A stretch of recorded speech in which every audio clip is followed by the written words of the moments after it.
Fourth Wing by Rebecca Yarros. Section 1, The Unchosen Path. The wind howled over the cobbled stones of the Sorrengail estate, carrying with it the weight of a future Violet Sorrengail had never asked for. She had always known words better than weapons. As the daughter of General Lilith Sorrengail, a war hero and leader of the Riders' Quadrant, Violet had grown up beneath the crushing pressure of expectation. Her mother had carved a legacy in blood and flame, yet Violet had quietly prepared for a different path, the Scribe Quadrant. There, among parchment and ink, she believed she could breathe. But on the eve of her 20th birthday, her mother shattered that dream. "You'll ride, or you'll die," the general said, her voice as sharp as the blade sheathed at her side. No negotiation, no choice. Violet, small-boned and brittle, with joints that ached from birth and a body that bruised like overripe fruit, was being sent to Basgiath War College, to the Riders' Quadrant, where death was more common than friendship, and dragons killed more students than war did. The morning Violet arrived at Basgiath was cloaked in gray. Clouds smeared the sky as if mourning what they knew would happen that day. Death greeted her at the gates. The parapet loomed, a narrow stone bridge spanning a deadly drop. The first test. If you couldn't cross it, you didn't deserve to enter. And if you fell, you were already forgotten. The bridge tested everything but brawn. It demanded balance, focus, and the will to survive. Violet swallowed her fear and took the first step. Each footfall was a rebellion. Her small body, her shaking knees, they had no place here. But her mind, sharper than any sword, guided her to the other side. She made it across. Barely. Her reward, 1,000 stares. Most were judging, some were already sizing her up as an easy kill. Among them was Zayden Ryorson. Tall, dark-eyed, a third-year cadet. His gaze burned with unspoken promises, of violence and something more dangerous, understanding. He hated her. She knew that much from the way he held himself when her name was spoken. Violet Sorrengail, daughter of the general who had ordered the execution of his father, a rebel leader. He didn't hide his rage. But he also didn't kill her. Yet. Dane Atos, her childhood friend, offered what little comfort Basgiath could provide. As a second-year cadet, he had more power and pull than Violet did. He begged her to transfer, to go home. But that wasn't possible, not when her mother had burned that bridge long before Violet ever stepped onto the parapet. And so Violet began her training. From the grueling obstacle courses to the brutal sparring arenas, every day was a fight for survival. At Basgiath, cadets didn't fail out, they were eliminated, often by other cadets. Jack Barlow, a sadistic brute, made that clear. He saw Violet as prey. A fragile girl trying to wear a dragon rider's skin. But Violet, for all her pain and weakness, refused to die. Blank, blank, Section 2, The Bond in the Flame Threshing Day, the single most important event in a cadet's life. This was the day dragons chose their riders, or incinerated them. A wrong move, a poor stance, a flicker of fear could lead to a fiery death. Violet knew this. Every cadet did. But few walked into the threshing with a body as fragile as hers. The odds were stacked so high against her, it felt like suicide. But the dragons didn't kill her. They chose her. And not just any dragons, she bonded with two. First, the golden hatchling, Andarna.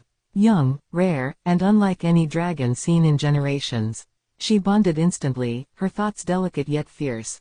Then came Tern, an ancient, colossal black dragon with the kind of power that made other dragons bow.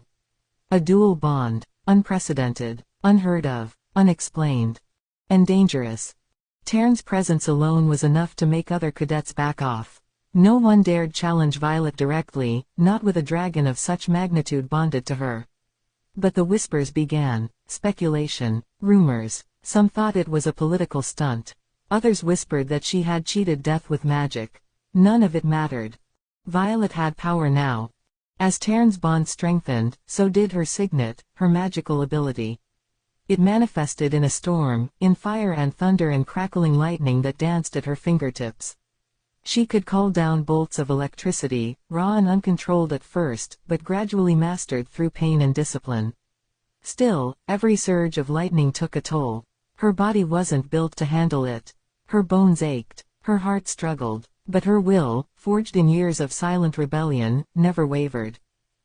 Xaden watched her, always at a distance, always too close. He had been assigned to teach her the art of war and the subtle craft of staying alive.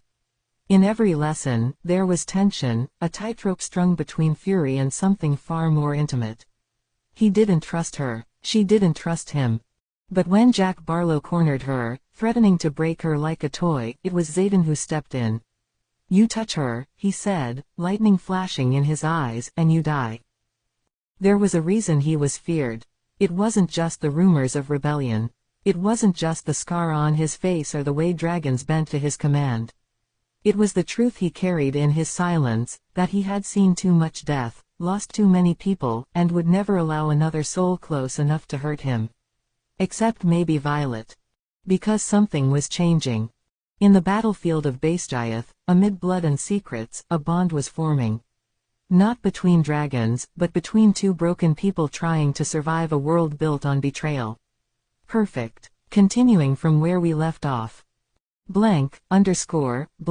Section 3, The Price of Secrets. Secrets have teeth at Basgiath. And Violet was discovering just how deep they bite. Since her dual bonding, Violet had become more than just a curiosity. She was a symbol of disruption, of change, and perhaps something the college had not accounted for. And that made her dangerous. Even among her friends, secrets lingered like fog. Dane, always the dutiful second year, became increasingly protective, obsessively so. Violet knew he cared for her, but his signet, the ability to read memories through touch, started to feel more like a surveillance tool than a gift. She began to question how much of her pain he had seen, how many memories he had stolen without permission. Trust frayed. Rhiannon, ever loyal and fierce, remained Violet's anchor, and her friendship offered sanctuary in a world built on rivalry. With her, Violet could still laugh, still be human amidst the brutal training and constant whispers of betrayal. But even Rhiannon couldn't protect her from the truth that loomed in the shadows. The truth that Xaden was hiding something. Violet saw it in his eyes, in the way he would pause when certain topics were mentioned, especially when it came to her mother or the official history of the war. He carried secrets as heavy as any blade, and though his body radiated confidence, his heart beat with caution. Violet sensed it. She craved answers as much as she feared them. Late one night, while patrolling outside the walls during a training exercise, Violet and Xaden were ambushed. Not by rogue cadets, but by creatures she had read about in the oldest tomes of the scribes' archives, Venin. Twisted, corrupted beings born of siphoned magic, the Venin had been dismissed as myths. Boogeymen meant to scare cadets into loyalty. But they were real. And worse, alive. And Violet had seen them. Xaden saved her life that night. But he didn't deny the creatures. He didn't pretend she imagined it. That was when Violet knew, he had known about them all along. And so had others. The kingdom was lying. The history they had been fed, the story of a world safe and whole, protected by dragon riders from simple external threats, was fabricated. The Venin were real, active, and growing in power. And the very people sworn to protect Navarre were doing everything to silence that truth. Worse still, Xaden was involved in the rebellion. The same rebellion that had seen her mother sentence his father, and so many others, to death. But it wasn't what she had been told. The rebellion wasn't an uprising born of chaos. It was a desperate attempt to reveal the truth, that the kingdom was using its riders to fight the wrong enemy, while the true threat, dark magic, corrupted beings, and vanishing borders, grew stronger each day. When Xaden confessed this to Violet, he didn't beg for forgiveness. "I'm telling you because I trust you," he said. "Even if I shouldn't." And just like that, her world fractured again. She had always thought the war was black and white. That the riders were heroes. That rebels were traitors. But now she saw the threads unraveling. And she realized that the war she thought she understood was a facade. And worse, she might be part of the machine that kept the truth hidden. Section 4, Rebellion in the Blood. The more Violet learned, the more she questioned her place at Basgiath, and her mother's legacy. General Lilith Sorengale, the most powerful woman in Navarre, had not only forced Violet into the Riders' Quadrant but had also built her career on the very lies Violet now knew to be real. Her mother had painted the rebellion as treachery, had executed rebels, including Xaden's father, and had never spoken a word of the Venin or their threat. It wasn't just war. It was betrayal, by the kingdom, by the academy, and possibly by Violet's own blood. The revelations weighed heavy, but Violet found herself growing stronger. Her bond with Tarn grew deeper. The ancient dragon often offered her cryptic guidance and cutting sarcasm, but also unwavering loyalty. Andarna, still a young dragon, struggled to manage her abilities, including an astonishing power, the manipulation of time itself. Though Andarna's powers were unstable, they proved crucial in life and death moments. Time slowed when Violet needed to move fast. Andarna's presence became not only comforting but essential to Violet's survival. As her training continued, Violet excelled, albeit with more bruises than most. She became a symbol, not just of resilience, but of something else, hope. Others began to whisper about her dual bond, her raw magical strength, her potential to rise beyond her fragile beginnings. And that terrified the leadership. Professors grew colder. Assignments became more dangerous. Even her fellow cadets looked at her differently, as if waiting for her to either ascend to power or fall from grace. And still, Xaden remained. They had crossed from enemies to allies to something far more intimate. Their chemistry flared in stolen moments, in whispers between bunkhouses and brief glances in the training yard. But love, in Basgiath, was a battlefield in its own right. They had both been raised to distrust. Yet their connection defied that. Xaden was fire, Violet was the storm. Together, they made something the kingdom feared, unity between the broken. When Xaden invited her to Arisha, a hidden rebel outpost beyond the official maps, Violet went willingly. There, she saw the truth in full color. The rebellion wasn't just surviving, it was preparing. Dragons, riders, scholars, everyone who had once been cast out of Basgiath or disillusioned by lies had gathered.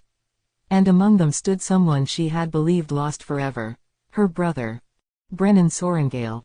Declared dead in the war. Mourned by the kingdom. Betrayed by their mother. But he was alive, and had been working with the rebellion for years. Violet's world collapsed and rebuilt itself in the same breath. Nothing she believed was untouched by deceit. Section 5, War Beneath the Lies.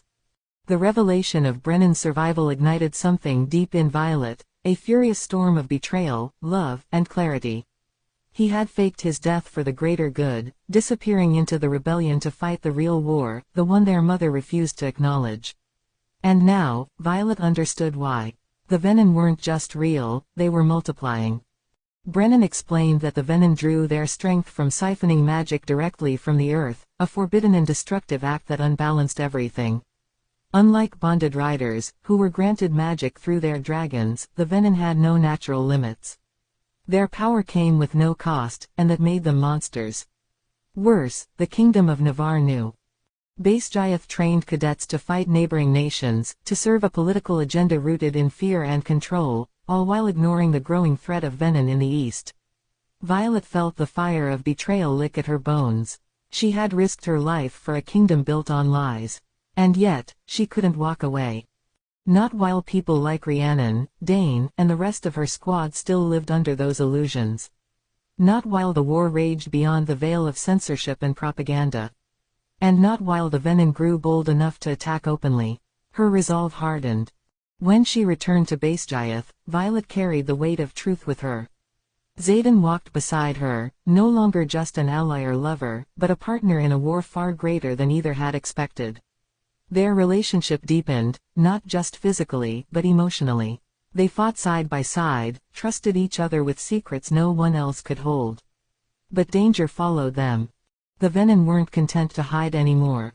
Their attacks grew bolder, and soon, they breached the perimeter of Basgiath itself. Chaos erupted. Cadets scrambled to defend the walls, but most were unprepared. They had trained for the wrong war. In the carnage, Violet's leadership emerged. Lightning danced from her fingertips, guided by fury and precision. Tarn soared through the skies, his scales gleaming with battle fire, while Andarna bent time in ways that gave their squad the edge they needed to survive. Violet coordinated with the remaining cadets, not just to defend, but to expose the truth. She called out the venom. She named them in front of the professors, in front of the leadership, in front of the general. Lilith Sorrengail denied everything. But there were too many witnesses now. Too many questions left unanswered. And then came the moment that shattered everything. Jack Barlow, long presumed dead in a skirmish, returned. But he wasn't Jack anymore. He was venom. Siphoned, corrupted, and burning with unnatural power. And he wasn't alone.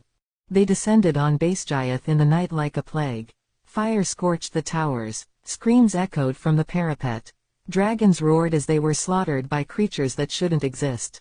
Violet found herself face to face with Jack, and for the first time, her lightning faltered. He was stronger, faster, deadlier. But Violet wasn't alone. Xaden stepped in, and together, they fought, a storm and a shadow, blades and lightning. It wasn't a clean victory. Blood spilled. Tarn was wounded. Violet herself nearly died, her body pushed to the brink, magic nearly devouring her from the inside out. But in the end, they won. They drove the venom back. At a cost. Too many cadets died, too many dragons, and the leadership still refused to speak the truth. Violet stood in the wreckage, a leader now whether she wanted it or not. The girl who had once trembled on the parapet was gone. In her place stood a warrior, scarred, powerful, and burning with purpose. And with her stood Xaden, his hand wrapped in hers. Together, they would burn down the lies. Section 6, Wings of Fire, Wings of Storm. With the battle behind them and the truth buried once again beneath official denials, Violet knew the real war was just beginning. The dragons sensed it too. Tarn, ever the ancient sentinel, told her what she had feared. The balance between rider and dragon, between natural magic and corrupted power, was failing. The venom were not isolated. They were organized. Their leader was still out there, gathering strength, watching, waiting. The rebellion wasn't enough anymore. They needed allies. They needed riders who had seen the truth, and lived. Violet began to speak out, quietly at first. In small gatherings in the training yards. In whispered conversations with other squads. She told them what she had seen. What she had fought. What the leadership refused to acknowledge. And people began to listen. Some dismissed her as a rebel pawn. Others called her a threat. But many believed her. Rhiannon, always a soldier of logic, confirmed her findings through scribe records Violet had saved before leaving the archives. Dane, conflicted and afraid, tried to shut her down. But the damage was done. The truth was no longer a whisper, it was a roar. And with it came consequences. Violet was marked. Not just as a threat to the establishment, but as something more dangerous, a symbol. The fragile girl who should have died 100 times had become a lightning rod for change. When the venom attacked again, this time in the outlying villages of Navarre, Violet led a covert squadron into enemy territory. Not under orders, not with sanction, but with purpose. She and Xaden, Tarn and Andarna, along with Rhiannon and a few others, struck fast and hard. They saved dozens, slayed corrupted creatures, and for the first time, gave the kingdom a glimpse of what was coming. But they were not invincible. In one of the final battles of the book, Violet made a choice, to sacrifice her own safety to save Andarna. She took a hit meant for the dragon, nearly dying in the process. Her body, already frail and stretched thin by magic, began to shut down. Xaden carried her home. Tarn raged in the skies. Andarna wept lightning. And for 3 days, Violet hovered between life and death. She woke to the sound of wings and the scent of smoke. Alive. Changed. Not just in body, but in soul. Andarna had matured during the Bond crisis, evolving from a hatchling to a young adult in dragon terms. Her powers stabilized. She and Tarn together gave Violet a new level of connection, of strength, but also responsibility. Now, more than ever, Violet knew she had to lead. The Riders' Quadrant would not stand by forever. Not when the truth screamed from the shadows. Not when a storm was coming. Section 7, The Final Reckoning. The whispers had grown louder. Violet was no longer a cadet just fighting to survive, she had become a figurehead, the eye of a rising storm. The power she held was no longer just about lightning or dragons. It was influence, truth, revolution, and the leadership knew it. The command at Base Giath tried to silence her, pulling her from active missions, attempting to restrict her access to records, even questioning the legitimacy of her dual bond. But it was too late. The cadets had seen her bleed, fight, lead, and survive. The dragons respected her, and more importantly, they believed her. Still, the kingdom wasn't ready to listen. So Violet prepared for war. She and Xaden began recruiting other riders, those who had begun questioning the official narrative. Rhiannon, Rhydok, Sawyer, Imogen, and a dozen others stood beside them, forming a new kind of unit, one that didn't follow orders blindly but followed truth and justice. They trained in secret. Not just for battle, but to counter the Venon's strange magic. The rebellion had begun developing new methods to trace siphoned magic in the wild, tools and spells designed to identify corrupted zones and counter them. Violet, as someone who had faced the Venom firsthand and survived, became a crucial field strategist. In the quiet moments, she grappled with her own inner turmoil. She still hadn't confronted her mother. General Sorengale remained a ghost in her daughter's life, omnipresent but unreachable. Violet had questions she didn't know how to ask. Did her mother know Brennan was alive all this time? Had she truly believed the rebellion was a threat, or had she simply done what she thought was necessary to keep the kingdom stable? There were no easy answers. And Violet knew the time for questions was ending. Because the enemy was moving. Scouts from the rebellion reported strange activity near the borderlands, villages emptied overnight, blackened fields, eerie magic surges that pulsed like a heartbeat in the land. Venom were gathering, and this time, they were preparing for something massive. Brennan called it a reckoning. A final push to expose the truth or watch the world fall. The riders had no choice but to act. Violet, Xaden, and a combined force of rebellion fighters and sympathetic cadets launched a preemptive strike into enemy territory. It was risky. The leadership at Base Giath labeled them deserters. Traitors. But they went anyway. The final battle was chaos. Skies darkened with storm clouds and dragons.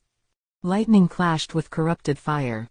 Violet and Tarn tore through Venom ranks, her magic blazing like a sun. Xaden fought with ruthless precision, his shadow magic giving him an almost godlike presence in the fray. Dragons roared. Blood soaked the ground. And then Jack Barlow returned again. Stronger. More monstrous than before. He wasn't just Venom now. He was something else, a creature twisted by too much magic, barely human, fueled by rage and darkness. He sought Violet, drawn to her like a predator to light. Their battle was brutal. Violet's magic surged to new heights. Time slowed with Andarna's help. Lightning lanced from the heavens. Jack struck back with dark, unnatural fire. The earth cracked beneath their feet. And in the final moment, when Violet's magic began to burn her from within, Xaden stepped in. Together, they ended Jack. But not without cost. Violet collapsed, her body racked by the strain of too much power. Her veins ached with residual magic. Her breath came in gasps. And for a moment, the battlefield went still. They had won. But only just. The Venom had been pushed back, but not defeated. Their leader, a powerful ancient Venom named Wyrn, had watched from afar and vanished before the end. His forces would return, stronger. The war was far from over. Blank, blank, Section 8, The Legacy of Wings. After the battle, Violet awoke in a hidden infirmary deep within the rebellion's stronghold. Brennan was at her side. So was Xaden. The room smelled of herbs and smoke and rain. She lived. But everything had changed. Word of the battle had spread. Whispers turned to shouts. Dragons who had refused to speak of the Venom now demanded answers. Students at Base Giath questioned their instructors. The facade of peace began to crack. Violet's name was no longer a quiet rumor. It was a rallying cry. But she didn't want to be a hero. She wanted change. She wanted truth. And she wanted justice. And she knew it would take more than just battles to achieve it. It would take unity, between rebels and riders, between dragons and humans, between truth and power. In the days that followed, Violet wrote a manifesto of sorts, a testimony of everything she had seen. With Brennan's help, they distributed it across Navarre, using rebel networks and sympathetic scribes. It included details of the Venin, of the real war, and even of her own bond with Andarna and Tern. She signed it. Violet Sorrengail, Rider of Storms, Daughter of Lightning. Her relationship with Xaden deepened. They had bled together, nearly died together, and now stood together not just as lovers but as commanders of the rising storm. Their bond wasn't perfect. They argued. They clashed. But they never turned away. In one quiet moment, Xaden looked at her and said, "You're not the girl I met on the parapet." And she answered, "No. I'm the woman who's going to burn this kingdom clean." Back at Basgiath, the fallout began. General Sorrengail faced pressure from inside and out. Students disappeared. New professors arrived, loyalists and spies. The leadership scrambled to hold on to the old structure, but the walls were crumbling. And through it all, Violet prepared. The next war wasn't just a possibility, it was inevitable. In the final pages, she stood on a cliff overlooking a rebel camp, dragons circling in the clouds, her hair tangled in the wind. Lightning cracked across the sky. Xaden stood at her side. Together, they watched the horizon. Beyond it, Venin. Corruption. Wyrn. The end of everything. And Violet whispered to the storm, "Let them come."